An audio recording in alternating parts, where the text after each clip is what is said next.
When modern people think about survival, the mind jumps to high-tech stoves, vacuum-sealed food and tactical knives. But for most of human history, survival was stripped down to simple knowledge and low-tech tools. In the medieval world, peasants endured harsh winters, poor harvests and invading armies with nothing but ingenuity and resourcefulness. They had no refrigerators, no pharmacies and no supermarkets, yet they lived year after year. What's more surprising is how many of their strategies are still useful today for anyone serious about preparedness. These aren't abstract ideas. These are practical methods with real examples, tested by centuries of hard living, that can be adapted by modern preppers right now. Fire making with flint, steel and amadou fungus. Matches and lighters are fragile. In medieval Europe, peasants relied on flint and steel to create sparks, but sparks alone aren't enough. They used tinder fungus, particularly the amadou mushroom from birch trees. This fungus was boiled in lye and beaten into soft, felt-like sheets, making it catch even the smallest ember. They often carried glowing tinder in clay pots, packed with ash, so they didn't have to start from scratch each day. For modern preppers, keeping flint and steel in your kit is wise, but learning to prepare charcloth or experimenting with tinder fungus can make you fire independent. Mushrooms like Fomes fomentarius can still be harvested today in temperate forests and processed exactly as medieval people did. Preserving meat with salt, smoke and fat was, absolutely essential before the days of freezers. Back then, peasants had three main methods to keep their meat edible: salting, smoking, and sealing it in fat. Pork legs were heavily salted and hung in cool spaces to dry into hams. Fish like herring were packed in salt barrels, which could feed armies and towns for months at a time. Another clever trick was confit, meat slowly cooked in its own fat, then sealed under a thick layer of fat in a jar, keeping it safe for months. Modern preppers can actually replicate these old methods today. Salt, curing and smoking are totally accessible with just some simple equipment, while confit works with duck, goose or even pork, as long as enough fat is rendered. These methods don't need any electricity, just salt, wood and a bit of patience, making them ideal for long-term storage when, say, freezers fail. Brewing weak beer was, surprisingly, a way to have safe drinking water. In many towns, water was unsafe to drink, spreading diseases like dysentery and cholera.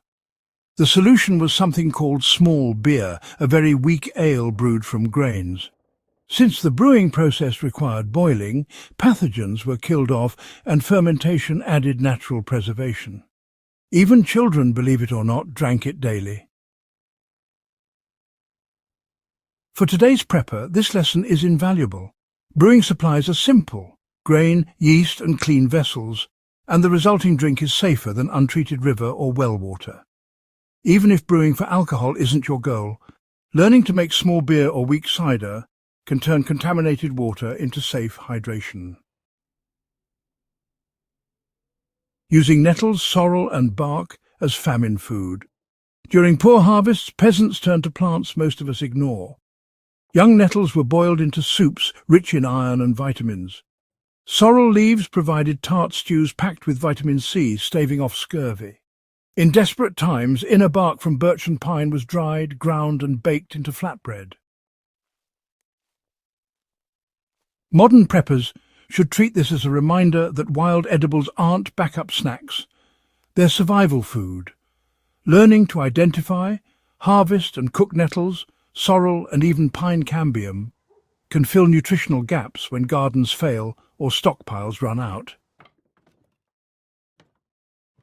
Healing with willow bark, garlic and yarrow was honestly a lifeline for medieval peasants. Medicine was scarce, but folks relied on herbs they could find nearby. Willow bark was chewed or brewed as tea to relieve pain, thanks to salicin, which is, well, the natural form of aspirin. Garlic was eaten raw or infused in oil to fight infections and parasites. Yarrow, sometimes called soldier's woundwort, was packed into cuts to stop bleeding. And you know, these remedies weren't just superstition. Modern science has actually confirmed their effectiveness. Preppers can grow these plants today, and it's actually pretty smart. A medicinal garden with willow cuttings, garlic beds and yarrow patches creates a pharmacy right at your doorstep, seriously reducing your dependence on those fragile medical supply chains. Building root cellars for cold storage was, essential back then. Without refrigeration, vegetables and fruits were stored underground, where the earth's cool, stable temperature preserved them. Root cellars lined with stone or wood held potatoes, carrots, turnips, apples, and even cabbages for months. Some pits were lined with straw to keep produce from rotting, making sure there was food through the lean months of winter. Today, even a simple pit covered with boards and earth can extend the life of produce without electricity. Preppers with gardens can construct root cellars from barrels sunk in the ground or insulated basements, recreating a medieval food bank that keeps fresh harvests edible long after picking. Heating homes with thermal mass stoves. Firewood was scarce in many medieval regions, so peasants built stoves of stone or clay that absorbed and released heat slowly. Known as masonry stoves, they required only a small fire to heat a home for hours.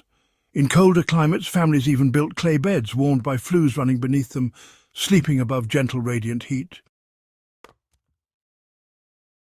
Preppers can use rocket mass heaters or cob stoves to apply the same principle.